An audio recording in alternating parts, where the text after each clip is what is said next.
All right, for side 2, we're gonna take this bottom part and divide it into 6 boxes, like so. But we're gonna start up here with formulas. Remember that average speed is the same as just calculating regular speed. Don't let the average confuse you. We're gonna draw our formula triangle.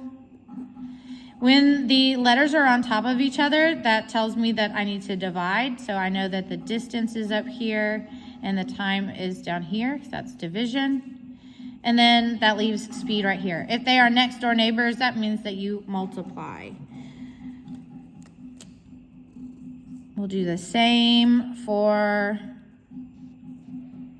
right here. So I have force is mass times acceleration. So if there's multiplication, they're next door neighbors.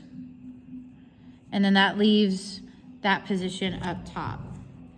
This is Newton's second law. We know that there's a relationship between mass and acceleration. If I increase the mass, I decrease the acceleration because it's an inverse relationship. Or if I decrease the mass, the acceleration goes up. Newton's first law is inertia. And I know if I increase the mass, then I increase inertia. And I will either stay at rest or in motion. I'm going to go over here for the third law.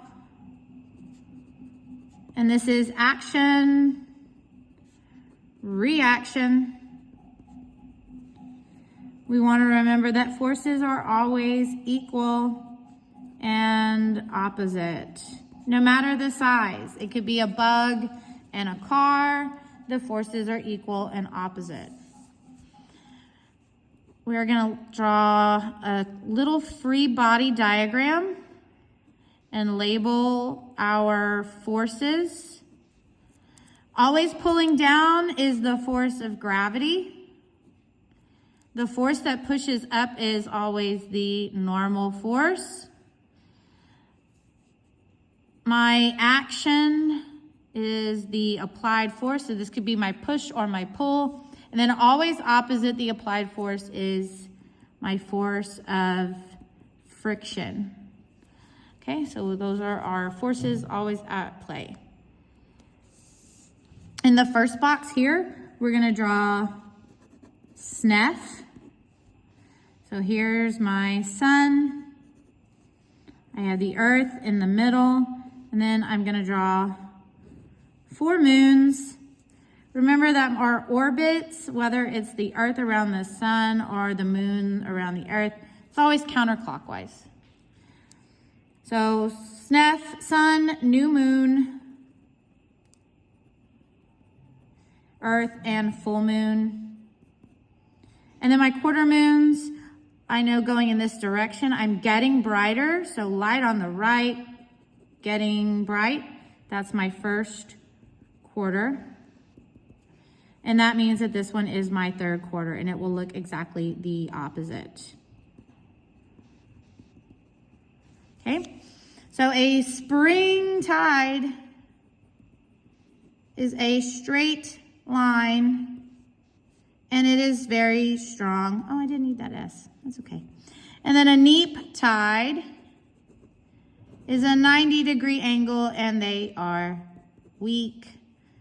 So there's my straight line or my 90-degree angle, right? Always the sun and the earth and the moon and how they interact. That's how we decide what tide there is. All right, let's look at seasons next. So we have the sun in the middle, and then we're going to draw 4 of our earths with the axis tilted. And again, counterclockwise. Great. We'll start here in the northern hemisphere. We're pointed away, so winter away, which means it is summer here because it's opposite and we're pointed towards. Next in the seasons from winter is spring, which means it is fall down here. After spring is summer, and I know it's summer because it's pointing towards the sun. And here is fall. Oh my gosh. What am I? Winter down here. After summer, now it's fall. And then opposite is spring. In the summer, we have longer days and shorter nights. In the winter, we have shorter days and longer nights. This is because of the solstices, the winter and summer solstice. But in the spring and the fall, we have the equinox, which means that we have equal amounts of day and night hours. All right, so that happens in the spring, fall, and these are the summer, winter solstices. All right, and then in part 3, we will do the last 4 boxes.